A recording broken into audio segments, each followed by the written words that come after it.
Hi friends, நாம் இன்னைக்கு silver green stone necklace பார்க்க போகிறோம். இங்கே பாருங்கள், நான் உங்களுக்கு பக்கத்தில் காட்டுறேன். ஸ்டோன்ஸ் எல்லாம் எவ்வளோ ஷைனிங்காக நல்லா அழகாக இருக்குது பாருங்கள். இயரிங்ஸு இந்த டிசைனில் கொடுத்துருக்காங்க. நெக்லஸ் என்ன டிசைனோ அதே சேம் டிசைனில் தான் இயரிங்ஸும் கொடுத்துருக்காங்க.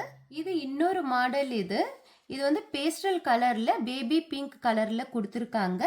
சில்வர் நெக்லஸ் இது பாருங்க, இங்க வந்து ஓவல்ல கொடுத்துருக்காங்க, இங்க சர்க்கிள்ல கொடுத்துருக்காங்க. உங்களுக்கு நான் பக்கத்துல காட்டுறேன் பாருங்க.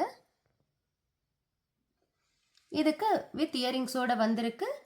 சேம் டிசைன், பார்க்கறதுக்கே ரொம்ப பியூட்டிஃபுல்லா இருக்கு. சில்வர் ரூபி நெக்லஸ் செட்டு இது. பிங்க் அண்ட் கிரீன் கலர்ல ரூபி ஸ்டோன்ஸ் கொடுத்துருக்காங்க. இதை பாருங்க, பக்கத்துல காட்டுறேன். எவ்வளோ ஷைனிங்கா ரொம்ப நல்லா இருக்கு பாருங்க. இதோட இதே சேம் மாடல்ல இயரிங்ஸ் கொடுத்துருக்காங்க பாருங்க.